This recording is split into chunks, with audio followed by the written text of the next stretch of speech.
En quête d'une troisième ceinture au KSW, Saladin Parnasse a malheureusement été battu par Adrian Bartoszynski sur décision. Il peut malgré tout se réjouir de la somme qu'il a touchée à cette occasion, à laquelle a d'ailleurs réagi Cédric Doumbé. Malgré tous ses vaillants efforts, ce n'est qu'avec 2 titres de champion qu'il a terminé le week-end. Désireux de ravir un troisième trône au KSW, Saladin défiait samedi dernier le colosse Adrian Bartoszynski. C'était pour la ceinture des poids welter. Finalement battu sur décision unanime des juges, il n'a dès lors pas écrit l'histoire du MMA. Mais il s'est rapidement tourné vers le prochain chapitre de sa jeune carrière. Au vu de son message post-combat, il semblerait que Parnasse se destine à rester dans les rangs du KSW. N'en déplaise à ceux qui aimeraient le voir rapidement rejoindre l'UFC et y affronter la crème de sa catégorie. Or, compte tenu des révélations de son manager dans un podcast, il n'a pour l'heure aucune raison de quitter son cocon. Tout du moins pas sur le plan économique.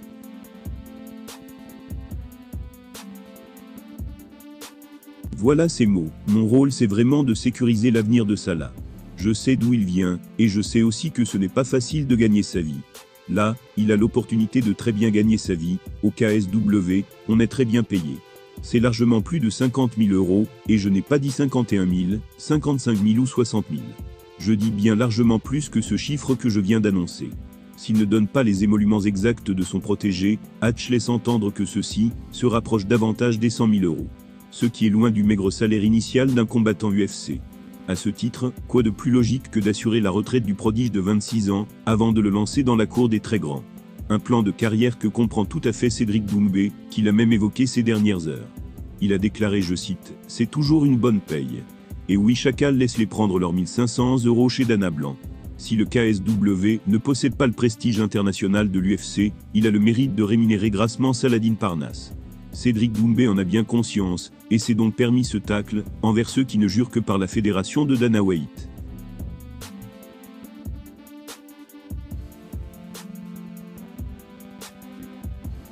Étoile montante de la catégorie des poids welter, Shavkat Rakhmonov a conservé son invincibilité lors de l'UFC 296.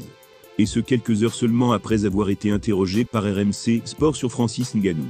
Sa réaction était géniale, du pur divertissement. Une fois encore, il n'a pas fait dans la longueur. Shavkat reste invaincu après 17 combats disputés jusqu'alors. De plus, il n'a jamais eu à attendre la décision des juges pour s'imposer. Lors de l'UFC 296, il faisait cependant face à un gros client chez les poids welter, en la personne de Stephen Thompson. Il n'a finalement dû patienter que jusqu'au 2e round, avant de soumettre son adversaire et célébrer sa victoire.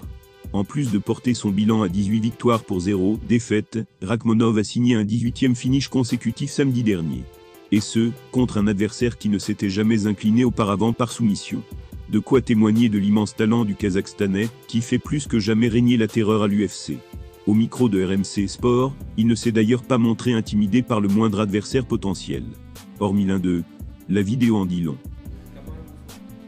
Yes. Yes. Yes. No.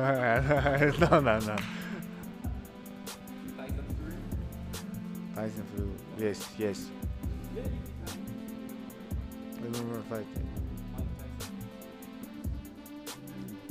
Yes, конечно, Лучан. Malgré ses 77 kilos, Shavkat se pense donc capable de terrasser des colosses tels que Fury et Mike Tyson. Mais pas Francis Ngannou. Il faut dire qu'à l'inverse des 2 autres poids lourds, le Predator affiche une belle expérience dans les arts martiaux mixtes. À ce titre, Rakhmonov ne pourrait pas autant se servir de ses qualités de lutteur face à lui. Ou les verrait tout du moins davantage annihilés par Francis. De quoi laisser penser que ce dernier apparaît désormais belle, et bien comme l'homme le plus dangereux de la planète, n'en déplaise à Fury. Shavkat Rakhmonov est sûr de sa force, et invaincu jusqu'à présent. Il n'affiche pas la moindre crainte à l'idée d'affronter les plus grands combattants UFC. À l'exception bien sûr de Francis Ngannou. Et quoi de plus logique au vu de leurs différences de gabarit.